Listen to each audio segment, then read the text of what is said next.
Hey, very good Friday afternoon to you. I'm Kyle Bosch. New for you at noon, Michigan State Athletic Director Mark Hollis has stepped down after 10 years at the school in the wake of the Larry Nassar sexual abuse scandal. He announced his retirement today, just a couple of days after Michigan State President Lou Anna Simon stepped down amid outcry over how the school handled allegations against Nassar, a former school employee who was accused of molesting girls and young women for years. Nassar also worked for USA Gymnastics. Earlier this week, he was sentenced to up to 175 years in prison. We're also getting some new information today on last month's deadly Amtrak crash in Washington State. According to the National Transportation Safety Board, the 55-year-old engineer told investigators he mistook a signal ahead of a curve where the track speed dropped to 30 miles per hour. 3 people were killed and more than 70 others hurt when the train derailed and went off a bridge. The exact cause of the crash has not yet been determined. We finally saw some peaks of sun today in Fargo, but there are some clouds moving back in as we take a live look at our Storm Team Skycam network.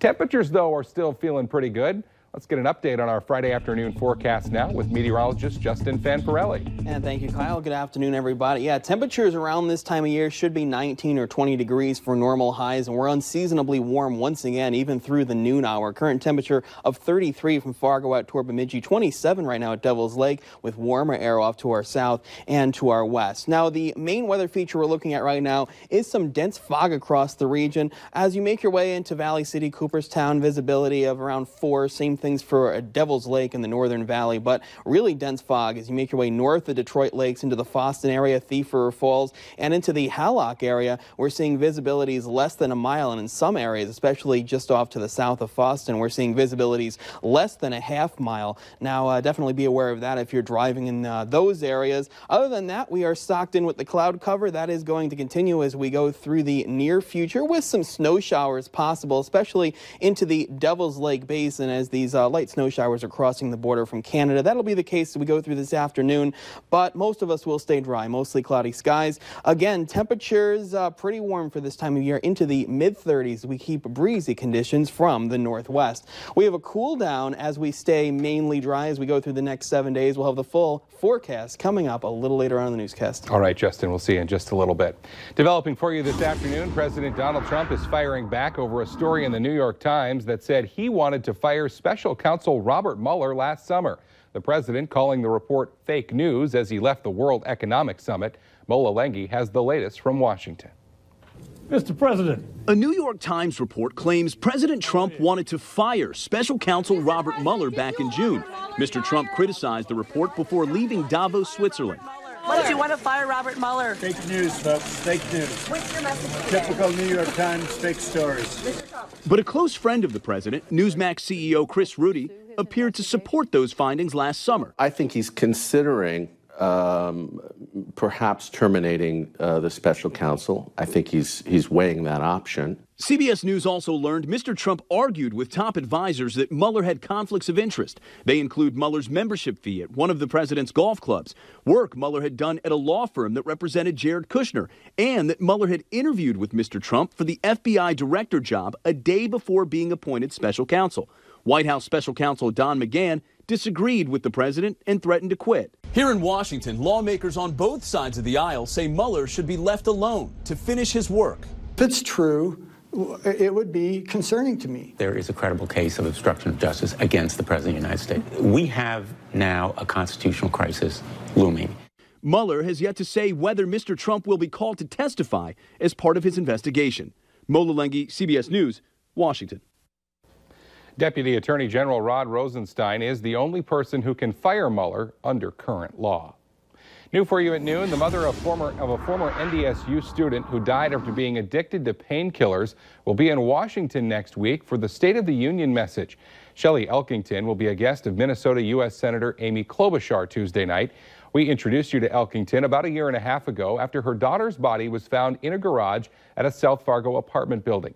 Her daughter, Casey Jo Schulte, had been diagnosed with Crohn's disease and had been taking opioids to help her deal with the pain. She says that Casey was overprescribed pain medication, and that's what ultimately led to her death. Senator Klobuchar has been very involved in the battle against opioid abuse. She's one of 4 senators behind a law focusing our nation's attention on opioid addiction and working on ways to solve it.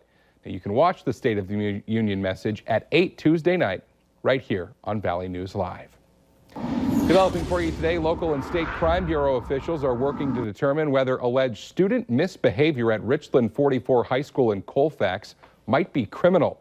The Richland County Sheriff made his first comments on the case yesterday, saying nothing is being ruled out and that investigators need to find out exactly what happened. Sheriff Larry Lashovsky says several students and witnesses are being interviewed and that the investigation will take about another week to complete. We first broke this story earlier this week after a call to our whistleblower hotline. School District Superintendent Tim Godfrey has said the alleged misbehavior happened in the boys' locker room. There are rumors it may involve younger students being sexually violated. Quite the hectic morning in Moorhead for police. A man is facing several charges after allegedly threatening neighbors with a knife early this morning. It started around 2 a.m. when officers were called out to the 1800 block of Bellesley Boulevard for a disturbance. When police arrived, they say they could hear yelling and tried to make contact inside a home, but that 30-year-old Jay Rurup slammed the door shut. He was eventually arrested for assault, making terroristic threats, burglary, obstructing the legal process, and domestic assault. Also in Moorhead overnight, a Fargo man is facing charges after police say he broke into a woman's house. It happened around 1 this morning in the area of 3rd Street and 8th Avenue South. Police say 29-year-old Zachary Payne took off on foot after he was confronted by the woman in the home. Police set up a perimeter and finally located Payne near Woodlawn Park. He was arrested for trespassing and disorderly conduct. Officers say that he and the woman involved did not know each other. Well, in our Consumer Reports today, after nearly 2 months of investigation, the Food and Drug Administration and the Centers for Disease Control says a recent E. coli outbreak leaked to leafy greens appears to be over. Consumer Reports had warned people to stay away from romaine lettuce, which Canada had blamed for the recent outbreak. The CDC, however, did not advise anyone to avoid romaine or other greens during the outbreak. At least 66 people across the U.S. and Canada got sick, 22 were hospitalized, and 2 died. A tiny donut shop is trying to take a bad, nearly insane situation and have a little fun with it. We've told you about the Tide Pod Challenge, where some teens were eating the detergent on social media, trying to get views and likes. Well, how about this instead? A bakery in Indiana is now selling square pods. The traditional square donut is decorated like a Tide Pod. According to employees, the treats have been flying off the shelves, and best of all, they won't make you sick unless you eat too many, of course. Meanwhile, in New York, take a look at this. An officer was able to wrangle a group of loose goats with a surprising bit of bait, namely his police cruiser, or more specifically, the road salt that was on the front of the cruiser. Police got a report yesterday of the goats on the loose. When the officer was chasing them, he realized that the best way to get them was just leave his parked car. They were eventually all rounded up and returned home safe and sound. Well, coming up here at noon, technology could help people who have gone blind through a new surgery. We've got a closer look in our Healthier Me. But next, meteorologist Justin Van Perelli will have weather to plan our Friday and our weekend.